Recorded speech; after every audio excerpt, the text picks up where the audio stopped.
নমস্কার। আজকে আমাদের আলোচনার বিষয়বস্তু হলো হৃদয়, জীবনের কেন্দ্রবিন্দু। হৃদয় একটি বিস্ময়কর অঙ্গ, যা আমাদের দেহে অবিরাম রক্ত প্রবাহিত করে জীবন জিইয়ে রাখে। এটি আমাদের বুকের মাঝখানে, কিন্তু কিছুটা বাঁদিকে ঝুঁকে থাকে। আকারে এটি প্রায় আমাদের হাতের মুঠোর মতোই, কিন্তু তার ক্ষমতা অসীম।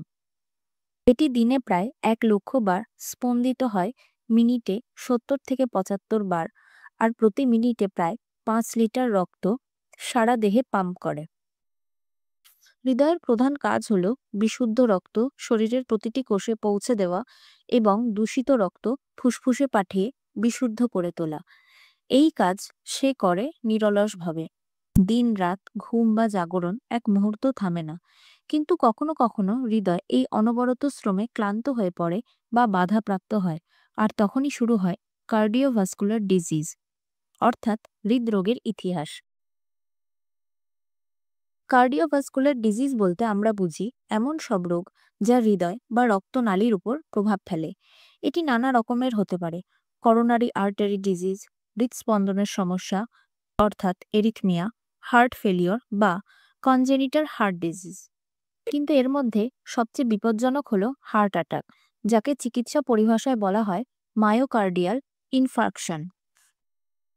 হৃদয়ে 3টি প্রধান ধমনী অর্থাৎ করোনারি আর্টারি থাকে, যেগুলোর মাধ্যমে হৃদয় নিজেই অক্সিজেন ও পুষ্টি পায়। যখন এই ধমনীগুলোর কোনো একটিতে চর্বি, কোলেস্টেরল, ক্যালসিয়াম বা অন্যান্য বর্জ্য পদার্থ জমে একটি প্ল্যাক তৈরি হয়, তখন সেটি ধমনীর পথ আটকে দেয়। একে বলে অ্যাথেরোস্ক্লেরোসিস।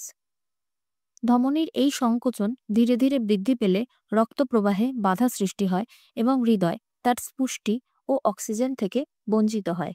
যখন এই রক্তপ্রবাহ একেবারে বন্ধ হয়ে যায়, তখন ঘটে হার্ট অ্যাটাক।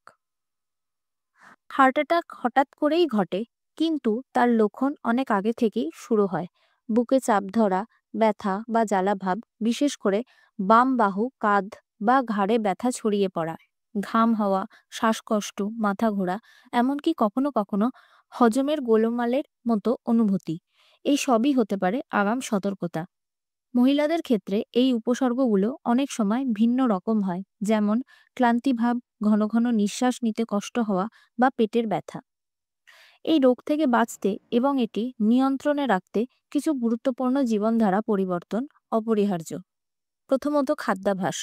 কম লবণ, কম চর্বিযুক্ত, বেশি আঁশ ও অ্যান্টিঅক্সিডেন্টযুক্ত খাবার গ্রহণ করা উচিত, যেমন ওটস, বাদাম, বিশেষ করে আখরোট, আমন্ড, তাজা ফল, আপেল, বেদানা, জাম, ব্লুবেরি, শাকসবজি, টমেটো, বিট, ব্রোকলি, রসুন, মসুর ডাল, অলিভ অয়েল, সবুজ চা, এগুলো হৃদয় বান্ধব খাবার। মাছের মধ্যে ওমেগা-3 সমৃদ্ধ মাছ যেমন রুই, কাতলা, সালমন, সার্ডিন উপকারী। আপেল পলিফিনল সমৃদ্ধ, যা কোলেস্টেরল কমাতে সাহায্য করে। বেদানাতে থাকে শক্তিশালী অ্যান্টিঅক্সিডেন্ট। জাম উচ্চ মাত্রায় ফাইবার এবং অ্যান্টিঅক্সিডেন্টের উৎস। যখন হৃদরোগ ধরা পড়ে, তখন চিকিৎসকের পরামর্শে কিছু নির্দিষ্ট ওষুধ খেতে হয়, যেমন স্ট্যাটিন কোলেস্টেরল কমাতে, ব্লাড থিনার অর্থাৎ aspirin, clopidogrel, beta blocker heart rate কমাতে, এসি ইনহিবিটর রক্তচাপ নিয়ন্ত্রণে।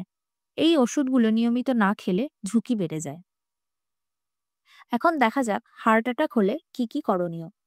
কেউ হার্ট অ্যাটাক করলে তার প্রথম উপসর্গ দেখেই 5 থেকে 10 মিনিটের মধ্যে তাকে কাছের হাসপাতালে নিতে হবে।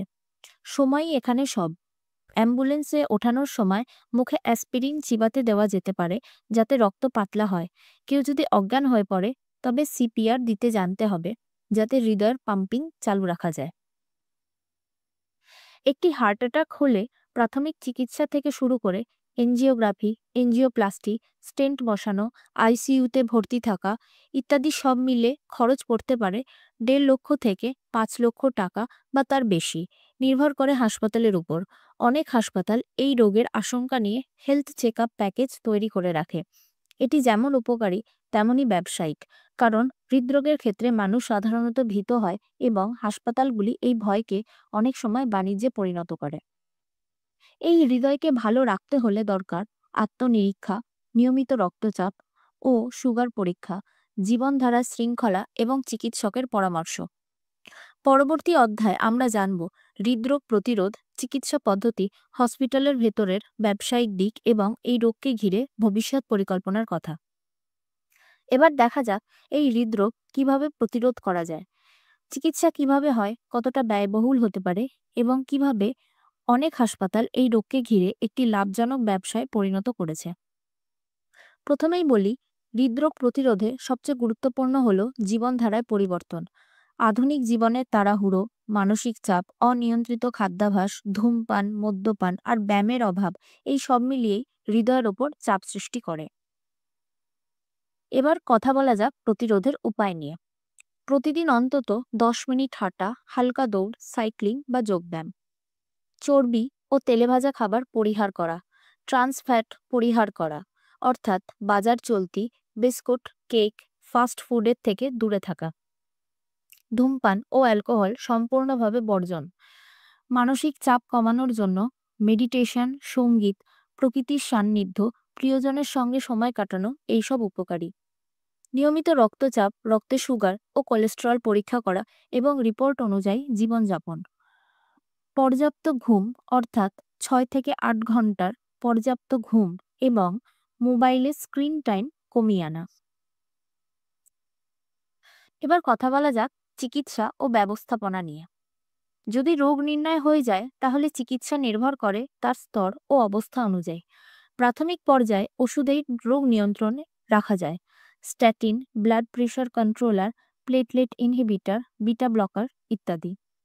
হৃদয়ে ব্লক ধরা পড়লে এনজিওগ্রাফির মাধ্যমে ধমনীর ভিতরের ছবি তোলা হয়। যদি ব্লক খুব বেশি থাকে তাহলে এনজিওপ্লাস্টি করে ধমনীর মধ্যে স্টেন্ট বসানো হয়। একাধিক ধমনীতে ব্লক থাকলে অথবা এনজিওপ্লাস্টিতে সমাধান না হলে ওপেন হার্ট সার্জারির মাধ্যমে বাইপাস করা হয়। এইসব চিকিৎসা ব্যয়বহুল।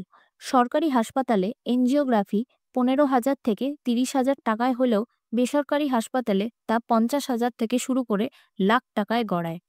এনজিওপ্লাস্টিতে স্টেন্টের ধরন অনুযায়ী খরচ হয় 1.2 লক্ষ থেকে 5 লক্ষ পর্যন্ত। বাইপাস সার্জারিতে খরচ হতে পারে 2 থেকে 7 লক্ষ টাকা। এবারে দেখা যাক হার্ট অ্যাটাকের সময় কি করবেন। যদি কেউ বাড়িতে বা রাস্তায় হৃদরোগে আক্রান্ত হন, সঙ্গে সঙ্গে রোগীকে বসিয়ে দিন বা শোয়ান। যদি অ্যাসপিরিন থাকে তাহলে চিবিয়ে খেতে দিন। অ্যাম্বুলেন্স ডাকুন। রোগী যদি অজ্ঞান হয়ে পড়ে এবং আপনি যদি সিপিআর জানেন তাহলে অবিলম্বে চেস্ট কম্প্রেশন শুরু করুন, মিনিটে 100 থেকে 120 বার। মনে রাখুন, প্রথম 1 ঘন্টাই হলো গোল্ডেন আওয়ার। এই সময় দ্রুত চিকিৎসা শুরু হলে জীবন রক্ষা সম্ভব। এবারে কথা বলা যাক চিকিৎসার খরচ ও হসপিটাল ব্যবসা। হৃদরোগ চিকিৎসা স্বাস্থ্য ব্যবস্থার একটি বড় শিল্প হয়ে উঠেছে। বড় বড় কর্পোরেট হাসপাতালগুলি এই রোগের আশঙ্কা ও ভয়ের উপর ভিত্তি করে বিভিন্ন হেলথ প্যাকেজ অর্থাৎ ক্যাম্পেইন চালায়। ফ্রি হার্ট চেকআপ, 10% ছাড়ে এনজিওগ্রাফি, স্টেন্টের ওপর বিশেষ অফার, এইসব আসলে রোগী টানার কৌশল। হাসপাতালগুলি ওষুধ কোম্পানির সঙ্গে চুক্তি করে স্টেন্ট ও ওষুধ কম দামে কিনে রোগীদের কাছ থেকে পূর্ণ মূল্য বা তার বেশি নেয়। বিশেষ করে হার্ট অ্যাটাকের সময় রোগীর পরিবার মানসিকভাবে ভেঙে পড়ে এবং তখন যে কোনো খরচ মেনে নিতে রাজি থাকে। এই দুর্বলতাকে অনেকে ব্যবহার করে ব্যবসার ফাঁদে ফেলে। একটি প্রাইভেট হাসপাতালে আইসিইউতে 3 দিনের থাকার খরচ হতে পারে 80,000 টাকা থেকে 2 লক্ষ টাকা পর্যন্ত। স্টেন্ট বসানো সহ পুরো এনজিওপ্লাস্টি প্রক্রিয়ার জন্য লাগতে পারে 2 থেকে 5 লক্ষ টাকা, আর বাইপাস হলে তো তারও দ্বিগুণ। অনেক সময় এমনও দেখা যায় একটি সিম্পল এনজিওগ্রাফির পর রোগীকে না জানিয়েই এনজিওপ্লাস্টি করে ফেলা হয় এবং পরে বিশাল বিল ধরানো হয়। তাহলে এর উপায় কি? উপায় একটাই, সেটা হলো সচেতনতা। আপনি আগে হৃদয় সম্পর্কে জানুন, স্বাস্থ্য পরীক্ষা করান, সরকারি বা নির্ভরযোগ্য সংস্থার মাধ্যমে প্যাকেজে না গিয়ে সঠিক পরামর্শ নিন। দরকার হলে সেকেন্ড ওপিনিয়ন নিন, অর্থাৎ দ্বিতীয় মতামত নিন। সরকারি হাসপাতালে এখন অনেক উন্নত চিকিৎসা হয়। যদি সময় থাকে এবং অবস্থা স্থিতিশীল হয় সেখানে যাওয়াও উপকারী। অনেক জায়গায় আয়ুষ্মান ভারত, স্বাস্থ্যসাথী কার্ড অথবা কর্পোরেট স্বাস্থ্য বীমা পলিসি রয়েছে। এইসব ব্যবস্থার সুযোগ নিন। হৃদয় একটি ভরসার নাম, জীবনের স্পন্দনের প্রতীক। তাকে ভালো রাখাটা শুধু নিজের জন্য নয়, পরিবার ও সমাজের জন্যও দায়িত্ব। খাবার, ঘুম, ব্যায়াম, মানসিক শান্তি, এই 4 স্তম্ভে যদি হৃদয়কে স্থাপন করতে পারেন, তাহলে হৃদরোগ আপনাকে ছুঁতে পারবে না। আর যদি কখনো হৃদরোগ আসে, তাহলে ভয় পাবেন না। জেনে বুঝে সাহস নিয়ে চিকিৎসার পথে এগোলে এখনকার দিনে অধিকাংশ হৃদরোগী নিয়ন্ত্রণে আনা সম্ভব। আপনার জন্য রইল শুভকামনা। হৃদয় সুস্থ থাকুক, জীবন থাকুক জোরে ও ভালোবাসায়। ধন্যবাদ।